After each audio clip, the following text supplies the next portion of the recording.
As financial pressures have forced scores of small-town nursing homes to shut down, their residents often must relocate far from their families to find care. Mobridge, SD, Harold Lebrenz spent much of his 89-year life farming and ranching the rolling Dakota Plains along the Missouri River. His family figured he would die there, too. But late last year, the nursing home in Mobridge, SD, that cared for Mr. Lebrenz announced that it was shutting down after a rocky history of corporate buyouts, unpaid bills and financial ruin.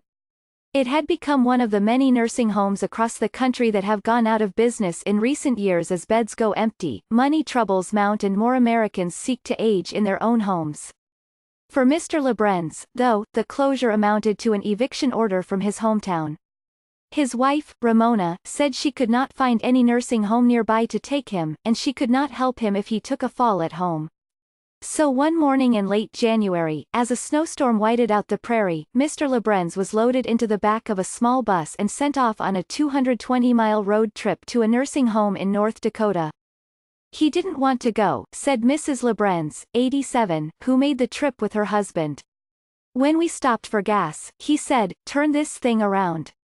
More than 440 rural nursing homes have closed or merged over the last decade, according to the Cowles Research Group, which tracks long-term care, and each closure scattered patients like seeds in the wind. Instead of finding new care in their homes and communities, many end up at different nursing homes far from their families.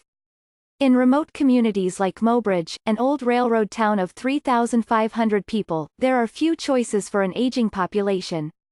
Home health aides can be scarce and unaffordable to hire around the clock.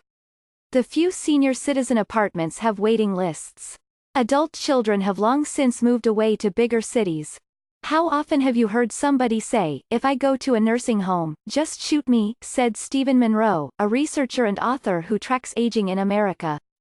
In the rural areas, you don't have options. There are no alternatives. The relocations can be traumatic for older residents, and the separation creates agonizing complications for families. Relatives say they have to cut back visits to 1 day a week. They spend hours on the road to see their spouses and parents. "Before, I could just drop by 5 days a week," said the Rev. Justin Van Orman, a Lutheran pastor who moved back to Mobridge to be closer to his 79-year-old father, Robert. "He knew I was there." Not long after Mr. Van Orman's father moved from Mobridge to a new nursing home about 50 miles away, Mr. Van Orman got a call saying his father had fallen out of bed. Mr. Van Orman had to decide, should he upend his day to check on him, or wait and take the nursing home's word that his father was okay? Similar scenes are playing out in other heavily rural states. 5 nursing homes closed in Nebraska last year, with more at risk of closing. 6 shut down in Maine, a record, according to the Bangor Daily News. 36 rural nursing homes across the country have been forced to close in the last decade because they failed to meet health and safety standards. But far more have collapsed for financial reasons, including changing health care policies that now encourage people to choose independent and assisted living or stay in their own homes with help from caregivers.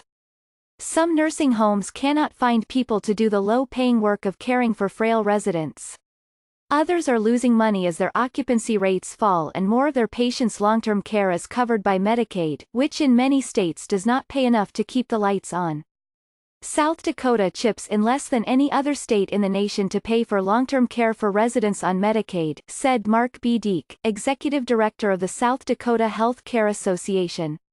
He added that the state's low payment level, a product of South Dakota's fiscal conservatism and distrust of government-run health care, has now created a crisis. 5 South Dakota nursing homes have shut down in the past 3 years, and dozens more are losing money because the majority of their residents rely on Medicaid. At current reimbursement rates, nursing homes in the state lose about $58 a day for each resident on Medicaid, Mr. Deek said. It adds up to $66 million a year in losses statewide. The state has not held up its obligation to seniors, Mr. Deek said. How many more nursing homes closing is it going to take? Governor Kristi Noem has proposed a 5% increase in the state's Medicaid reimbursement rate. Mr. Deek said that would not be nearly enough to cover the losses. The 89-bed Mobridge Care and Rehabilitation Center was rated overall as below average by Medicare's Nursing Home Compare program, though for patient care, the home received 4 out of 5 stars in the agency's assessment. The brown brick building was getting old, and had been damaged by a bad summer storm in 2018. The nursing home had been part of a chain that switched hands and foundered financially, ultimately ending up in court-appointed receivership. In November, the receiver told a South Dakota judge that the chain's operations were bleeding money, and that it needed to close down the 2 homes in the chain that were deepest in the red. Mobridge was one. The South Dakota Department of Health did not object, and the judge agreed to the closure. Word began to spread through the home and through town. The residents had about 2 months to find somewhere else to go.